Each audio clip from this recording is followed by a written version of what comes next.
Hey there, everyone. Thanks for tuning in again. Woody Bendel here from Next Level Growth Strategies.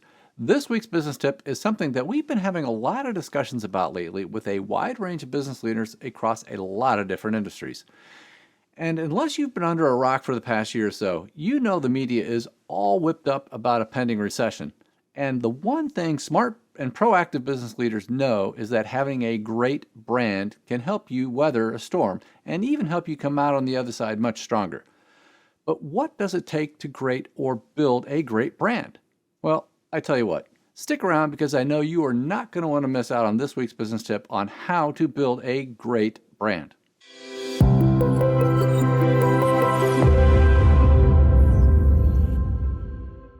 All right, welcome back, everyone. And before we jump on in, if you're a fan of our weekly business tip videos, be sure to give us a like and go ahead and subscribe to our YouTube channel so you never miss out on one of our weekly business tips.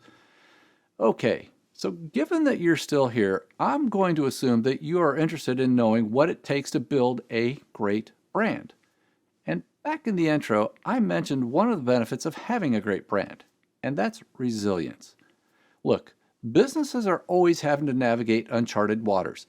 Sometimes things are good, sometimes they're really good, and sometimes, well, they're just bad.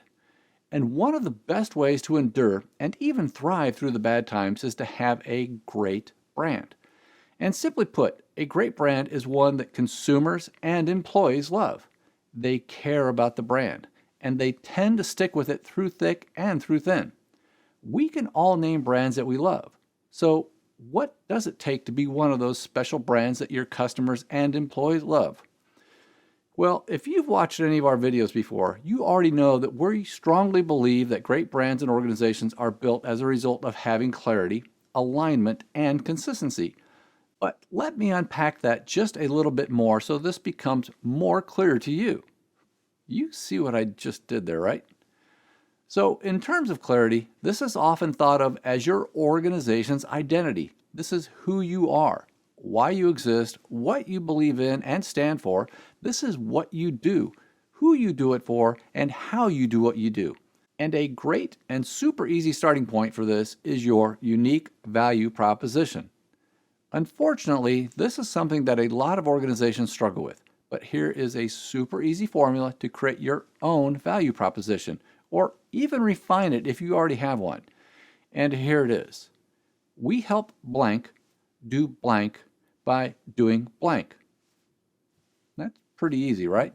Now, if your value proposition is relevant and compelling and, of course, unique, it's very likely that you'll be perceived as being genuine or authentic, which are definitely characteristics of any great brand.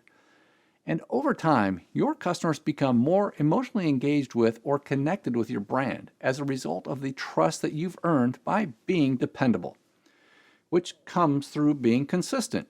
You're consistent in all aspects of how you interact with your customers and how you go to market. You're consistent in how you communicate. You're consistent in how you innovate. I mean, you get it, right?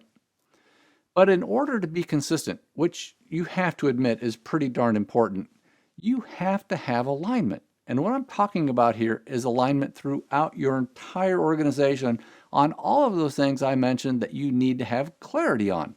Not only do people need to know what each and every one of these things is, but more importantly, they need to completely buy into all of it and fully promote it. If you don't have alignment, you have no hope of ever achieving consistency. But when you do have clarity, when you do have alignment, and when you do have consistency, you'll find that you have an added benefit or special weapon that is essential for any great brand to thrive during the good times and through the bad. And that is this: adaptability. Great brands evolve. They're in tune with or even ahead of changes in the market and changes in consumer tastes and preferences and needs. And because they have clarity, because they have alignment, and because they have consistency, they are able to adapt. They are able to stay relevant. And as a result, they continue to have a place in the minds as well as in the hearts of the consumers for years to come. So there you have it. If you want to have a great organization and a great brand, you need to have clarity, alignment, and consistency. And that's this week's tip for getting your organization to its next level of success. Thank you again for watching, and if you feel like you need some help getting your organization and brand to its next level, be sure to give us a call. Okay, thanks again for watching. We hope to see you again next time.